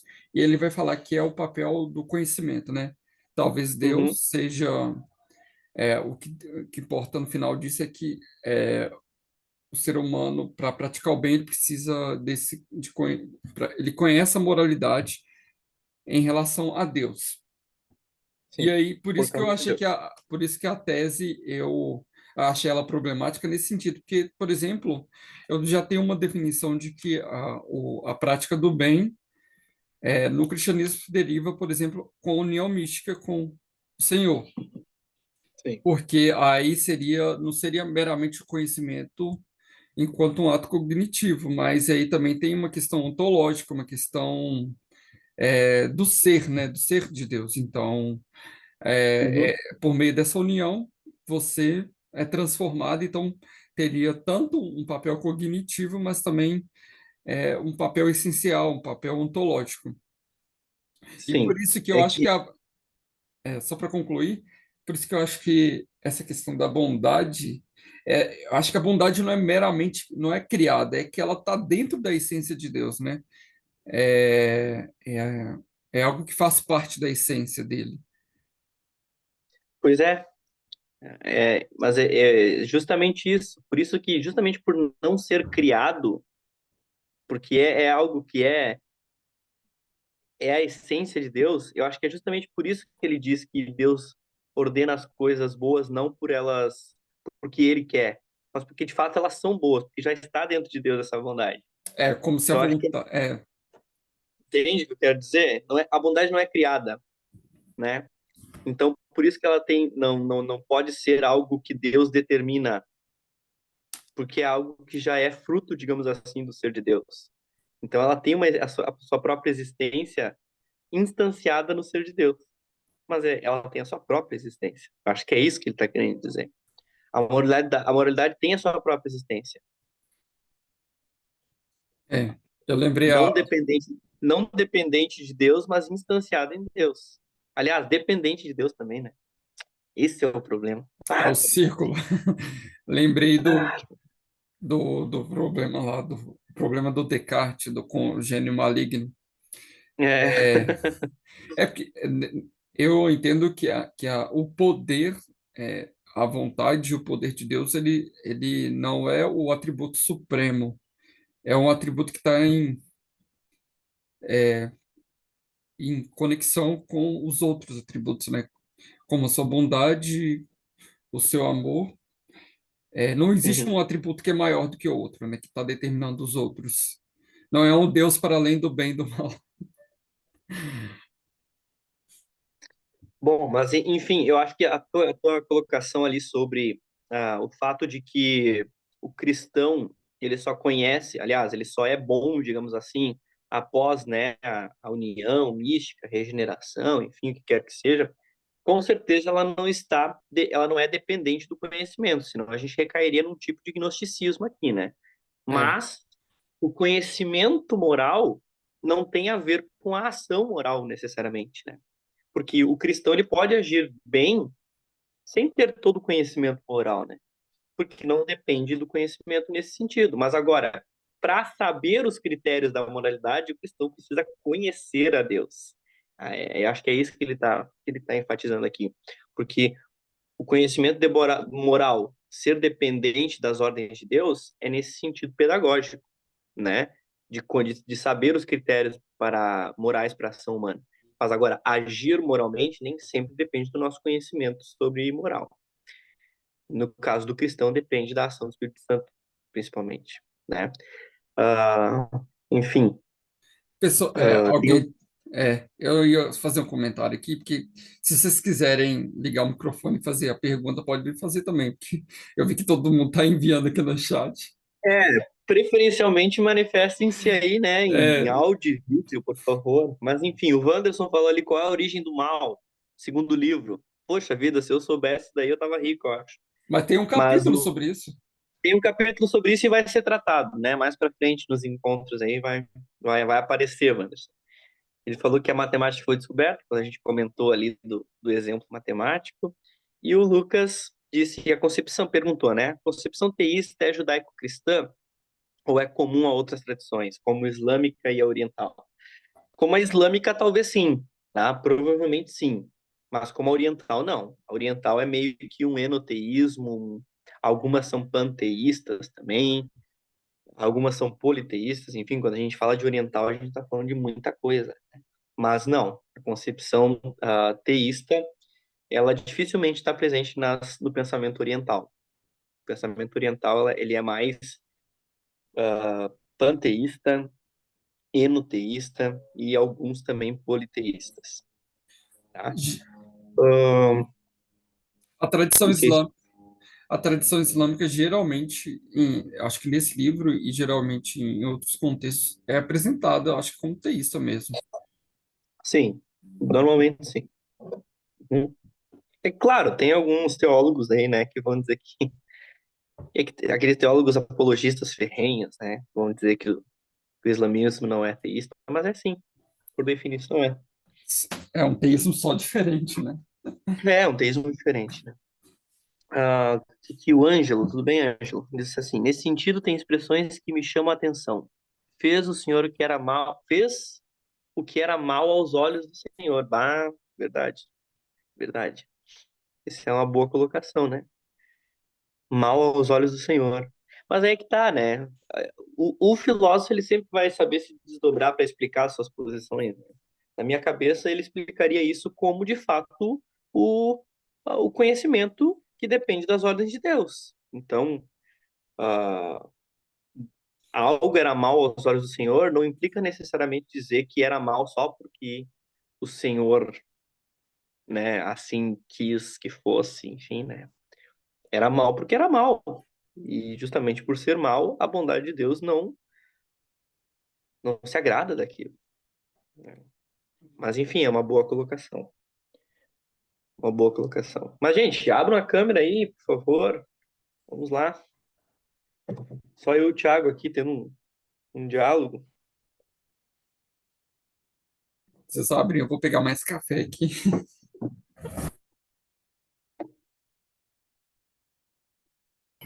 Oi, Jean. Oi, bom dia, gente. Estão Tudo bem, conseguindo me Wander? ouvir? Estão Sim. conseguindo me ouvir? Não, é mais uma inquietação mesmo, por exemplo, a árvore do conhecimento do bem e do mal, entende? Essa inquietação de Uhum. saber a origem do mal, entende? É mais uma inquietação filosófica mesmo, né? Eu não sei se propriamente dita teológica também. Sim. Com certeza é teológica também, né? Mas é que, de fato, isso é um problema milenar, né, Wanderson? E, assim, que bom que tu tem essa inquietação. É o sinal de que eu não sou o único. E, cara, é um dos grandes dilemas da humanidade. Mas a gente tem bons escritos aí de pessoas. A maioria dos filósofos atuais, cristãos, eles vão explicar a questão do mal com a liberdade humana. Isso é inevitável, né? O Plantinga, por exemplo, vai falar da relação de mundos possíveis com a liberdade humana e isso implicando então na escolha humana de realizar o mal. Ah, enfim, claro que existiram alguns outros filósofos e teólogos que, justamente por não acreditarem na concepção de liberdade humana, tentam dar um tipo de explicação determinista para o mal, sem assumir que o mal se mistura com a bondade de Deus. Mas daí é uma manobra bem difícil de fazer, e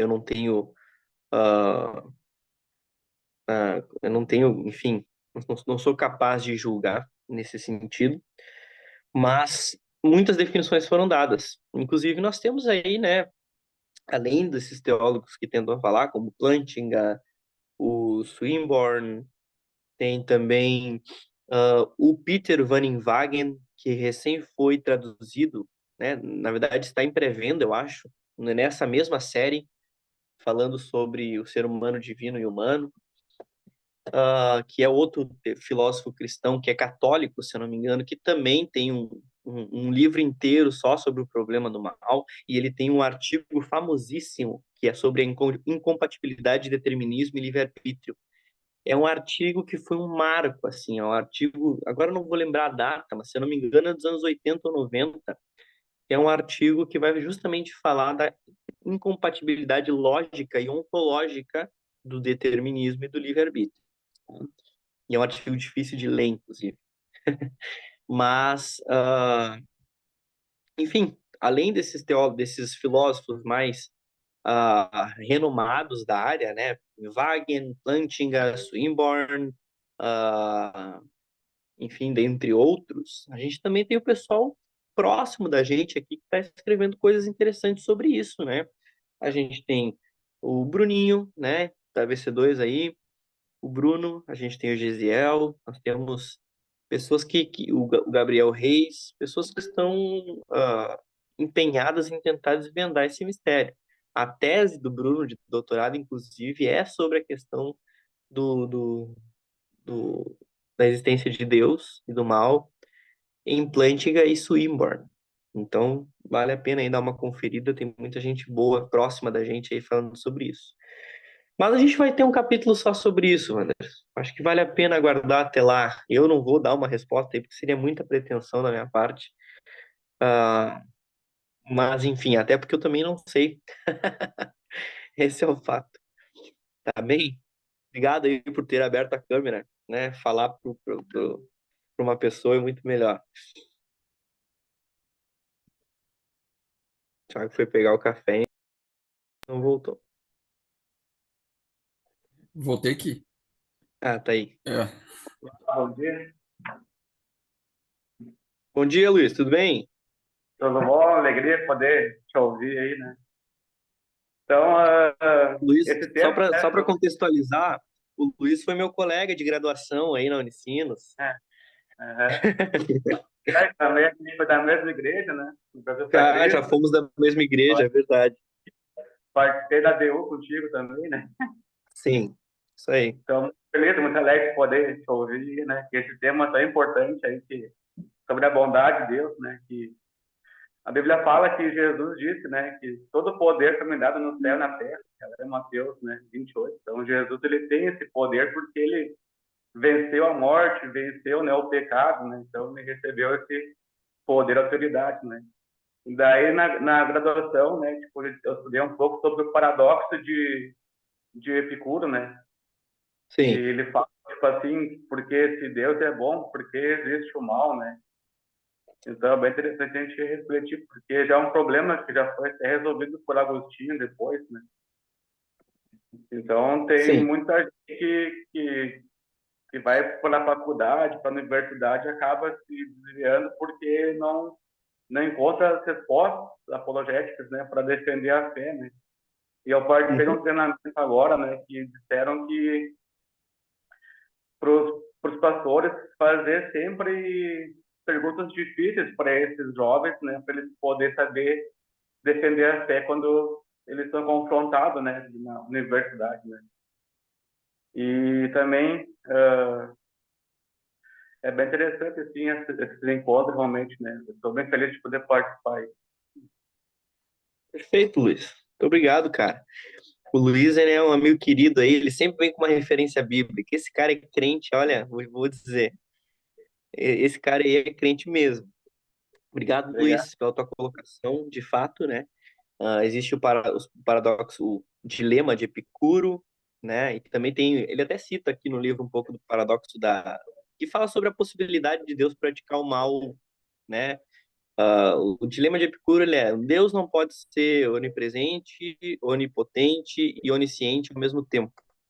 Esse é o dilema de Epicuro, né? Porque se ele é onipresente, aliás, se ele é onisciente, ele sabe que o mal existe, e se ele é onipotente e onibenevolente, ele pode acabar com o mal, e por que ele não faz, né?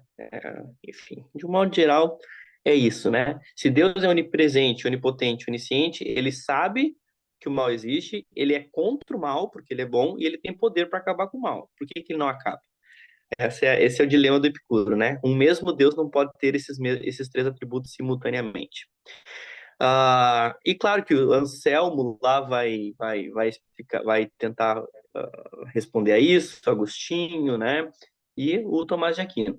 Gente, o Arthur Soares, que é um outro colega nosso aí, ele publicou há pouco tempo um artigo lá na Unus Mundus, que é a revista da Academia BC2, que fala sobre o problema emocional do mal, né? E é uma resposta bíblica a esse problema. Porque ele vai falar o seguinte: olha, não é que Deus não quer acabar com o mal, Deus quer acabar com o mal, e Deus vai acabar com o mal. Essa é a questão, essa é a resposta cristã, né? Deus, ele realmente não gosta do mal, ele tem poder para acabar com o mal, e ele sabe como acabar com o mal. Por que ele não faz? Essa pergunta final é o problema. Porque Deus faz, e Deus vai acabar com o mal. E está dentro dos planos de Deus acabar com o mal. A, a, a resposta cristã emocional é a esperança, né? Nós temos a esperança de que Deus vai acabar com o mal. Então, é isso que o Arthur vai falar nesse artigo, né? Existe uma resposta emocional para isso, que é bíblica. Nós temos a esperança de que Deus vai acabar com o mal, e Deus está acabando com o mal a partir do momento que Jesus venceu a morte, né? Porque a morte é o atestado da maldade no mundo. Porque qual foi a promessa que Deus fez para Adão quando ele pecou? Aliás, se ele comesse do fruto, certamente morrerás.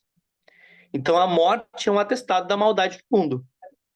Só que quando Cristo vence a morte, o que ele está fazendo? Vencendo a maldade do mundo. Então, a resposta cristã, claro, os filósofos têm toda uma tentativa de uma resposta racional, mas a resposta emocional é a esperança. Cristo venceu o mal na cruz e ele está vencendo na nossa contingencialidade até o dia final, onde todo pranto será enxugado, onde toda dor vai ser suprida, onde todo joelho se dobrará e toda língua confessará, né? Então essa é a resposta emocional ao problema do mal, né? Enfim, só que claro, está dentro das possibilidades, né? Por exemplo, que nem o paradoxo da pedra, né? Deus pode criar uma pedra tão pesada que ele não possa levantar? Aquelas perguntas de filósofo, né? Só que entra dentro do escopo da possibilidade que o Tomás de Aquino desenvolveu, né? Não faz sentido Deus criar uma pedra que ele não possa levantar. Não está dentro do escopo da possibilidade, logo não está dentro daquilo que pode ser feito, que tenha poder de ser feito, né? Então, essa é a resposta do Tomás de Aquino. Mas, enfim, são muitas questões aí. Não, que legal, tipo, a gente ter essa esperança, né, de dias melhores, né, em Cristo Jesus, né, ele fala lá em Apocalipse, não haverá mais choro, né, então, o Billy Graham, ele falou, né, ali, a última parte da Bíblia, né, tudo vai acabar bem, né? Então, que legal a gente, né. Outra coisa que eu queria ter falado antes, que eu esqueci, que eu fiz uma disciplina com o professor Denis, né, Continho, sobre metaética, né, daí ele falou sobre a questão do bom, né, daí eu fui fazer um artigo ali, daí eu falei sobre, tipo assim, e eu cheguei à conclusão de que a bondade é espiritual. Eu fiz um silogismo ali, que o jovem rico chega para Jesus e pergunta, meu bom mestre, né? Daí Jesus disse, né? Ninguém é bom, somente um que é Deus, né? Daí eu falei aquela passagem também da mulher samaritana, que Deus fala que Jesus fala que Deus é espírito, né? Daí eu liguei, né? Que a bondade é espiritual. Então, achei bem interessante, sim, essa questão da bondade.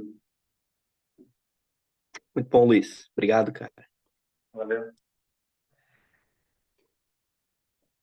Não estamos te ouvindo, Tatiana. Agora acho que sim, vamos ver.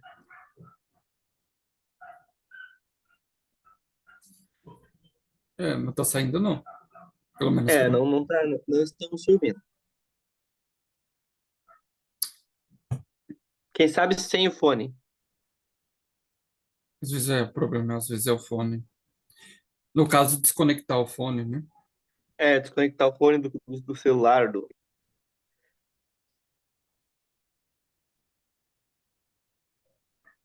Oi, Agora Agora foi. sim. Acho ouviu? que é o. Sim. Tá.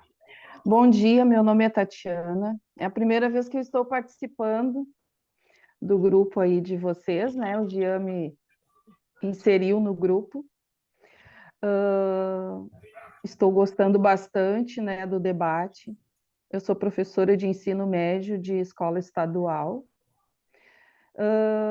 Qual o problema que eu vejo hoje, né? Vocês levantaram aí a questão dos universitários, que quando chegam nas universidades, tem bastante dificuldade ali, né? E eu estou sofrendo isso no ensino médio, tá? Porque, por exemplo, na minha escola tem vários cristãos ali, jovens, né, meninas e meninos, e eles começaram um movimento de oração, louvor, e foram exterminados ali, estão sofrendo perseguição, né? E isso é muito triste, porque a gente levanta bastante filosofia sobre o assunto, a gente estuda. Eu sou convertida há 24 anos, né? Então eu tenho uma base bíblica e eu me sinto com as mãos amarradas ali, né? Porque a gente não tem essa expressão da fé como deveria de ter, né? Então, o meu papel ali é praticamente, às vezes, ficar calada e não falar nada, até mesmo porque o meu emprego ali, o meu contrato estão em risco também, né? Que se eu colocar a minha posição, simplesmente eles colocam um contrato à disposição, né? Não sei se aqui no grupo tem esquerdistas, enfim, isso por mais que a gente pense que a política não influencia na religião, ela influencia diretamente, né? Então, as escolas estaduais, elas são 90% esquerda, né? E a gente sofre uma perseguição, né? Então, parece que é uma coisa que está tudo certo, está tudo bem, mas na prática é bem difícil, né? E eu, como professora, então, sofro muito isso e tenho que manter a minha fé, mas eu já tenho uma maturidade, eu sou uma mulher madura, né? Mas a minha preocupação é mesmo os jovens, sabe? Porque eles vão ver que é tão difícil, e talvez eles se entristeçam, né? Com a fé e não consigam achar outro caminho, né? A não ser desistir mesmo.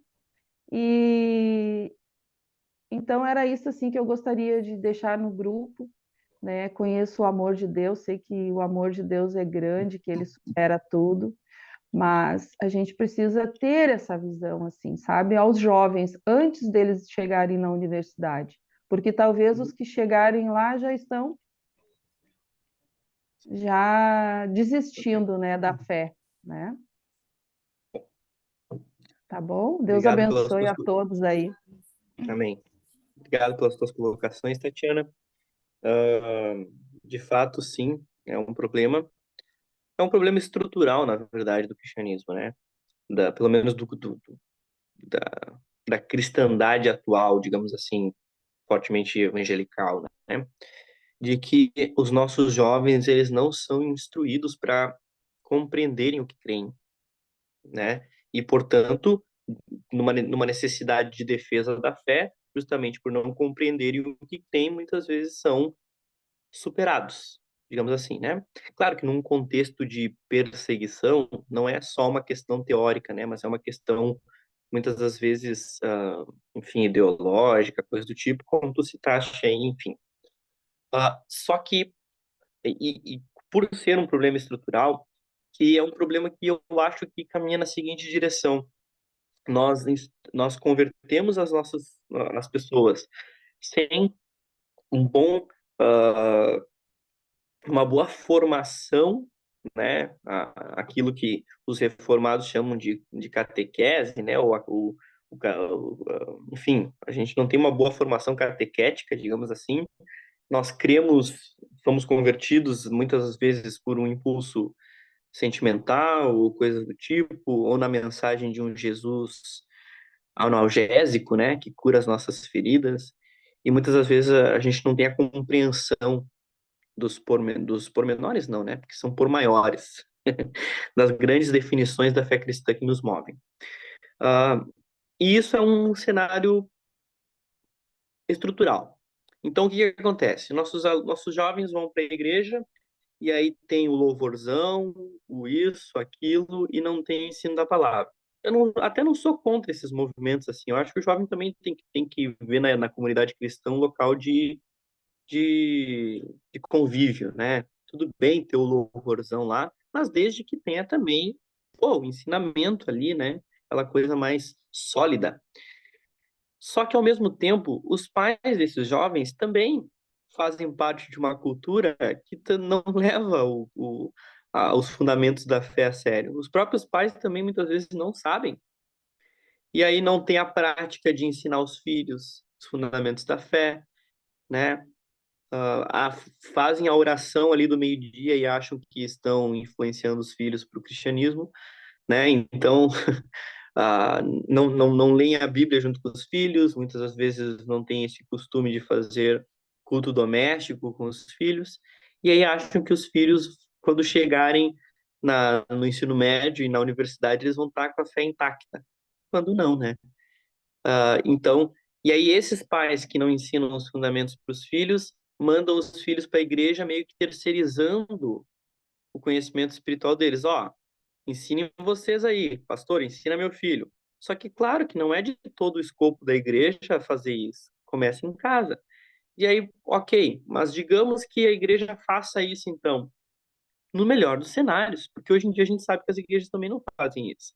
Então, os nossos crentes vão crescendo num evangelho extremamente superficial, que quando se depara com os primeiros confrontos, com os primeiros tipos de perseguição, ou com os primeiros desafios da fé no ensino médio e na universidade, é muito mais fácil eles saírem daquilo e adotarem outros tipos de visões de mundo do que se sustentar na visão de mundo cristã que eles mal sabem defender, né? Então, Exatamente. é um problema epistêmico, aliás, é um problema sistêmico, ó, o estudante de filosofia aqui, né?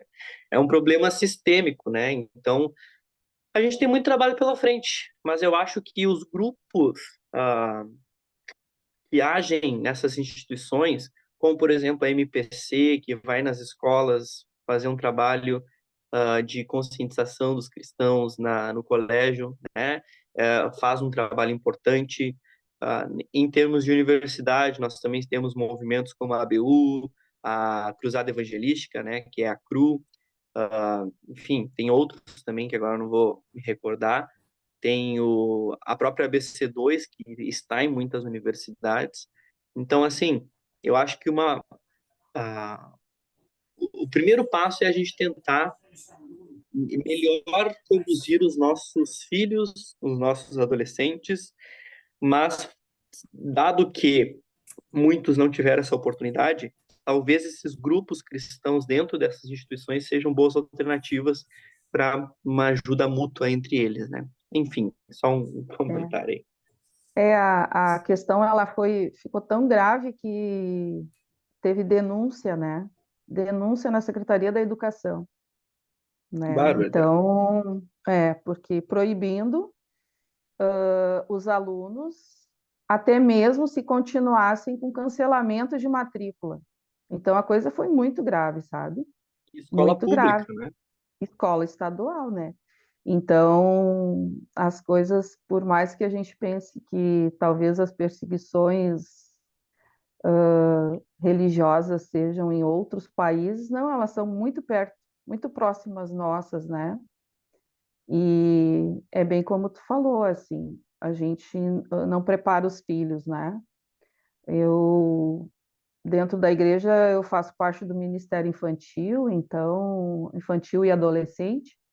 Então, eu tenho 3 netos, tenho 3 filhos, né?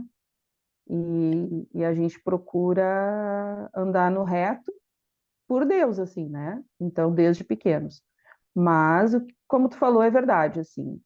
Tem muitos ali que são convertidos, frequentam a igreja, porque os amigos foram e eles foram, mas em casa o pai e a mãe não são. Então, até foram chamados os pais desses alunos. Não, isso é bobagem dele, ele nem sabe o que está fazendo, ele é criança. Entende? Então, aí que eu digo que é grave, é muito grave, porque é o nosso futuro, é o futuro daí, é o futuro que está vindo e está vindo assim, capenga, né? Como a gente fala no Rio Grande, né? Está vindo com problemas e a gente precisa dar essa atenção, né? Perfeito. Digamos, na minha visão, na minha parte, né? Porque é eu que vivo isso, né? Então, é importante. Tá certo. Não, não, é legal porque o Jean citou ali na MPC, né, a Mocidade para Cristo, e realmente eles trabalham, eles têm esse objetivo de ver a escola como um campo de missão, né? Então, se a Tina puder entrar em contato com eles também. E outro que eu indico, que eu fiz um curso agora de 4 meses de capelania escolar. Esse curso que eu fiz foi pela Junta de Missão Nacional da Igreja da Convenção Batista Brasileira. Então, eles estão, assim, muito preparados, né, para falar de Jesus na escola, né? Então, eles também têm essa visão, né, de que a escola é um campo de missão. Então, eles podem te dar orientação daí, Tatiana, porque vai ver que vocês não estão sozinhos nessa luta aí, né? Ah, isso é bom. Que existe mais professores, né, com essa mesma situação, né, de perseguição na escola, né? Então, eles vão poder te ajudar, né? Daí, capelania escolar pela Junta de Missão Nacional, né? Precisar ter Instagram, eles têm Instagram ali, né? E o outro é a Mocidade para Cristo, a MPC, né? Eu não sei de onde fala, né? Qual é a tua cidade? Porto Alegre. Porto Alegre. Não, daí tem um grupo de Porto Alegre ali, tem. Daí tu fala de onde tu é, que eles vão te caminhar um líder, né? Para te orientar ali, que eles vão te ajudar ali. Ah, muito obrigado. Tem Você ia comentar, Tatiana? Pode. Não. Ah, tá. Tem a ABS também, né? Que é seria... Que tem a ABU e a ABS seria a ABU para o ensino médio, né? A Fernanda, acho que é missionária da MPC, não é, Fernanda? Enfim, muito legal. Tem essas opções aí de atuações dentro de escola pública, na universidade. Mas, enfim, tem mais algum comentário, dúvidas sobre o livro? Eu acho que o pessoal colocou nos comentários ali Eu só algumas queria questões. falar Ah, que, tá. Diga. desculpa, Jean, Não, é imagina. que a gente tem, eu compartilho com a colega do grupo, eu também sou docente, e atuo na MPC há 9 anos. E, assim, nesses 9 anos com a MPC, as escolas já mudaram muito. Aqui em Goiânia, que é a cidade onde eu moro, a gente tem vivido um desafio bom, na verdade, que a gente tem a demanda de muitas escolas, mas tem faltado equipe, né? Então, a seara é grande, mas são poucos os trabalhadores. Mas, assim, é bom por ter abertura, mas é ruim porque isso evidencia um problema geracional, né? De formação que os nossos meninos estão vivendo. Mas eu abri o microfone para falar que tem esperança. Aí em Porto Alegre, inclusive, a formadora que capacitou a equipe da MPC daí, ela é da mesma igreja que eu, que é a Dani Marçal. E se você me chamar no WhatsApp, eu te passo o contato dela para vocês conversarem e ela te instruir como que funciona. A capelania escolar é só um dos projetos que a gente desenvolve com o MPC. Tem vários outros que a gente pode implementar na escola, inclusive a nível de ensino médio, que era onde eu atuava, que é o Escola da Vida. Então, eu posso te dar algumas dicas desse trabalho, até para a gente tomar cuidado com a parte legal de não fazer proselitismo religioso, porque a gente pode ser processado por isso também. Então, a gente tem as formas de como fazer isso da forma mais apropriada e conseguindo alcançar o coração dos meninos. Mas era só isso mesmo. Tiago, desliga meu microfone para mim, que eu estou fazendo a coisa muito errada. Estou dirigindo e conversando com você. Notei aqui. Muito Mas bem. tem mais alguns comentários sobre o livro? Pois é, o Romildo Renlow, tu é parente do Rodomar, Romildo? Rodomar é um conhecido. Se sim, diz que sim, por favor. Só para saber se temos algum elo aí. O Rodomar também tem o mesmo sobrenome. Nós estávamos na agenda do Labrisul no ano passado aí, só que eu não pude ir na palestra do Rodomar. Enfim, O Rodomar, ele é do grupo também, né? olha aí, ó, somos irmãos, que legal. Então, Prazer, então. O Romildo, então, disse o seguinte: a vitória um comentário muito bonito, inclusive. A vitória sobre a morte através da morte de Jesus e sua ressurreição não é apenas uma questão emocional, mas de fato é verdadeiro, muito racional e factual. A vitória sobre o mal já está garantida, apenas aguardando o tempo devido para ser concretizada na sua totalidade com o retorno de Jesus, tendo assim inaugurado o novo céu e a nova terra. Eis a esperança cristã fundamental. Amém. Obrigado, Romildo. É claro que quando eu falo emocional, não estou negando o fato dela ser racional também, né? Até porque a minha dissertação de mestrado é justamente sobre a racionalidade das emoções, fazendo o jabá aqui. Mas é importante a gente dizer isso, que quando a gente fala que a explicação emocional, né, quando eu citei esse exemplo da nossa, existe uma explicação emocional para o problema do mal, uma solução, inclusive, de que é a esperança cristã, é porque a esperança ela é uma emoção, certo? Só que essa esperança, ela precisa da fé para se tornar factual e racional, como tu disseste. Para um não crente, para a razão pura de uma pessoa, não faz sentido Jesus ter morrido e ressuscitado e isso ser a solução para os problemas. A pessoa precisa da fé para que isso se torne factual e racional para ela. Porque quando a gente fala, então, que racionalmente os filósofos estão tentando explicar o problema do mal, não quer dizer que para os cristãos o problema do mal não esteja racionalmente resolvido, entende? Mas é racionalmente resolvido por causa da fé, e do aspecto emocional da esperança, né? Porque a gente precisa dessa esperança, desse aspecto emocional, para que se torne factual e racional a nós. Mas quando os autores tentam dar uma explicação racional para o mal, eles não estão levando em consideração a... Enfim, eles querem dar uma resposta puramente racional, né? E para o cristão faz sentido, é racional e factual, mas por causa da esperança baseada na fé, enfim, que é, em algum sentido, emocional. Mas muito bom o comentário aí. É muito bonito, inclusive, a gente ter essa esperança, essa convicção, né? Enfim, não sei se tem mais algum comentário. É, é, caso não haja, se alguém quiser se manifestar, pode falar aí. Mas aí a gente já pode ir concluindo, né? Porque já tem 2 horas de reunião, já é um bom horário, para a gente concluir a nossa primeira reunião do semestre sobre este livro. E a nossa próxima reunião vai ser, acho que daqui mais ou menos um mês, né? No dia 21 de setembro, com 2 capítulos e outras 2 apresentações. Eu agradeço a participação do pessoal e os comentários e o nosso diálogo de hoje. Mantenham a leitura. É interessante que todo mundo faça a leitura para a gente ter mais conteúdo para conversar aqui.